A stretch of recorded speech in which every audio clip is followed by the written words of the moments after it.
Baik, saudara, terima kasih. Masih dalam Sapa Redaksi On Location. Nah, sekarang saya sudah seperti janjian tadi di segmen sebelumnya. Saya sekarang sudah menjumpai Bapak GM PLN untuk distribusi wilayah Bali. Nah, langsung menyapa beliau. Apa kabar Pak Adi? Sehat-sehat selalu ya, Bang? Om Swastiastu. Luar biasa ya, yang kita selalu sehat. Iya. Apalagi Alhamdulillah sehat. Apalagi kita urusannya sekarang dengan energi. Nah, kita kan harus punya energi yang selalu powerful. Powerful. Insya Allah powerful. Nah, saudara, ini saya sudah berada tepatnya di mana sih, Pak Adi? Ini di depannya Tiara Dewata. Tiara Dewata. Di depannya PLN Kantor UP3 Bali Selatan. Oke. Baik, ini ada stasiun. Ini stasiun pengisian kendaraan listrik umum. Oh, ini jadi SPBU-nya lah boleh dikatakan. SPBU-nya PLN. PLN. Baik, Pak Adi, mungkin kita ini kan lagi boleh dikatakan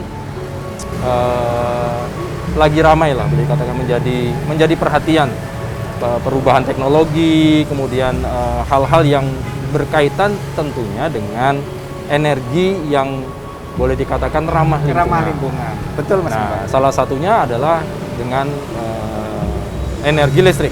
Iya. Nah, kemarin Menteri itu cukup heboh. Pak Erick Thohir. Pak Erick Thohir ya, Iya. naik mobil dari Jakarta ke Bali itu hanya 200.000. Betul. Nah, terkait dengan itu Pak Adi, mungkin bisa dijelaskan dulu sebetulnya.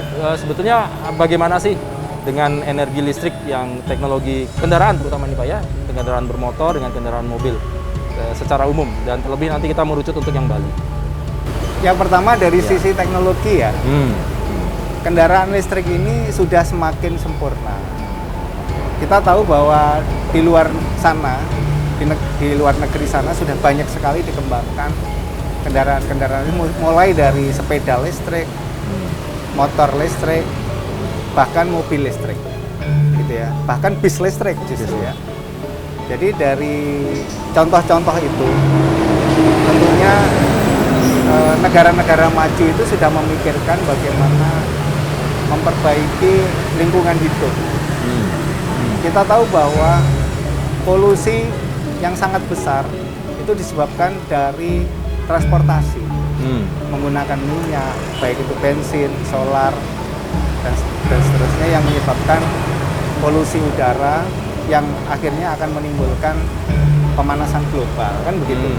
Nah, ini sudah dipikirkan di negara-negara maju, bahkan di tempat kita juga sebagai negara berkembang yang menuju ke negara maju, kita juga sudah memikirkannya untuk peduli terhadap lingkungan hidup ini. Selain itu juga dari sisi pembangkitan juga begitu, pembangkitan energi listrik itu sudah mulai ada migrasi-migrasi dari pembangkit berbahan bakar fosil menuju ke energi baru terbarukan. Nah, ini sudah mulai. PLN tentunya dalam hal ini sangat-sangat mengikuti teknologi itu dan menerapkan dengan target-target dari pemerintah. Kemudian yang kedua, dari sisi perkembangan kendaraan listrik sendiri di Indonesia. Ya, kita tahu tadi contohnya sudah banyak. Bahkan negara Cina itu sepeda motor sudah pakai sepeda motor listrik semua, kan gitu. Nah, ini sekarang yang ada di negara kita, tentunya kita harus peduli juga terhadap lingkungan ini dan peduli juga terhadap penghematan, baik itu penghematan energi maupun penghematan dari sisi biaya transportasi. Nah, kalau kita lihat ini tadi yang diceritakan bahwa komisaris kita, komisaris PLN itu mencoba kira-kira gimana sih kalau berkendara dengan mobil listrik itu dari Jakarta ke Bali. Kendalanya apa saja, kan begitu. Betul. Untuk menunjukkan ini loh testimoni yang nyata dari memakai kendaraan listrik. Nah, ternyata apa yang dialami Pak Dudi ini tidak ada kendala, Pak. Jadi mulai dari Jakarta, kemudian ngisi kalau nggak salah 4-5 kali ngisi seperti hanya ngisi BBM, kan gitu ya. 4 kali ngisi, kemudian masing-masing ngisi itu menggunakan stasiun pengisian kendaraan listrik dengan fast charging, ya. Dan kemudian secara lancar juga berkendaranya. Kebetulan ini kendaraannya yang digunakan Pak Dudi ada di sini nih. Oh gini, wah, aduh, oke. Nanti kita mungkin nyoba nih. Ini kendaraan juga cukup handal. Ya. Ya, secara teknis tidak ada kendala sama sekali pada saat dikendarai oleh Pak Dudi, komisaris PLN. Tadi saya juga nyoba, Pak.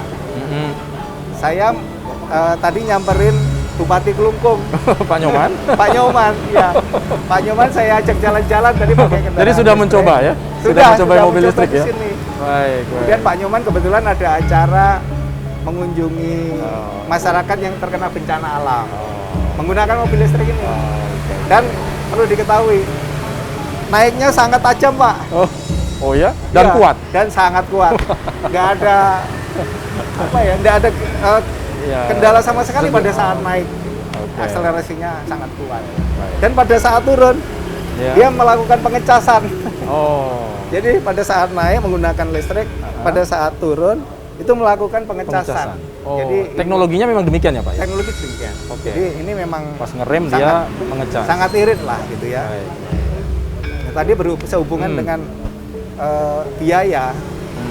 Itu biayanya 1/5-nya kalau dihitung oleh Pak Dudi kemarin itu. Perbandingan kalau kita menggunakan konvensional dengan bahan bakar minyak. Dan Pak Dudi nggak usah ngitung-ngitung lagi karena ada pengukurnya di sini. Ya.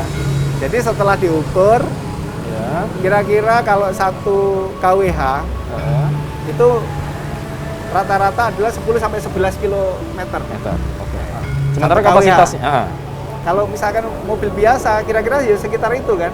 1 liter itu sama dengan 10 sampai 11 km. Nah, harganya BBM dibanding harganya 1 kWh kan kira-kira 1/5-nya.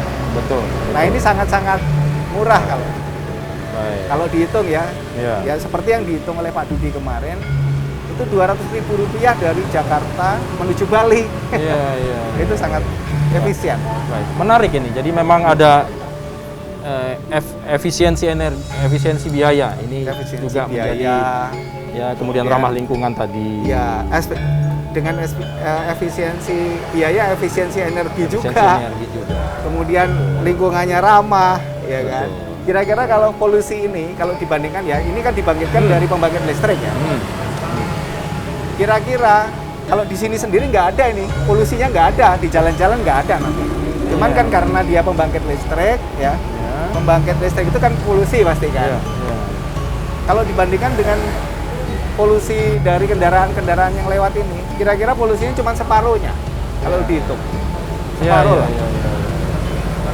Baik, masuk akal. Nah ini kan motor sekarang dikembangkan, mobil juga dikembangkan ya Pak GM ya. Nah kalau kemudahan misalnya teknis atau dia mengisinya seperti apa sih Pak? Kalau bisa di-share sedikit kepada teknis masyarakat mengisinya ini ada beberapa cara. Okay. Jadi kalau beli mobil listrik itu biasanya langsung dikasih home charging. Home charging. Jadi fasilitas untuk ngecas di rumah. Ya. Itu kira-kira kalau kita mau tidur, kemudian jam 10 lah kira-kira itu. Kemudian dicolok aja di listrik tempat kita. Kalau yang home charging ini, yang jenis mobil ini, itu kira-kira 7.700 VA. 7.700 VA. Jadi sudah cukup lah, 7.700 VA. Kalau misalkan kita punya langganan listrik sekitar 10.000 gitu ya, sudah bisa. 500 sudah bisa. Betul. Nah, itu setelah dicolokin tinggal tidur aja. Paginya sudah penuh. Ya. Nah, paginya udah siap 300. Kira-kira 350 kilo lah. Oke. Ini ada ininya Pak ya? Ada apanya namanya? Serepnya ya Pak ya? Iya. Baterainya. Jadi bukan serep ya. Bukan serep baterai, tetapi dia adalah serep berupa charging unit yang sewaktu-waktu nanti di mana kehabisan, dia bisa dicolok di mana saja. Dimanapun. Tetapi colokannya ini kapasitasnya agak kecil. Baik. Kira-kira sekitar 8 ampere lah, 1600 VA. Ya. itu dicolok di mana saja. Misalkan kita waduh Ya, ngopi di jalan warung, jauh ya. ngopi di warung, kemudian kita minta kira-kira langganan listriknya itu apakah memenuhi lebih dari 1.600. Kita colokin di situ juga bisa. Oh. Nah, tetapi kan memang agak lama Ya, ya, ya. chargingnya. Jadi Nah, mobil yang ketiga, ya. ini charging station seperti yang di Oh, yang belakang sekarang ini. Ini adalah jenis quick charging. Ya, ya kira-kira sekitar 1 jam atau 45 sampai 45 menit sampai 1 jam. Ini Baik. kita nyolok kemudian sambil ngopi di pojok sana. Langsung Itu full. bisa Langsung full. Jadi memang ada yang fast charging. Ini yang biasanya memang sangat membantu kalau mobilitasnya tinggi ya Pak ya. Oke.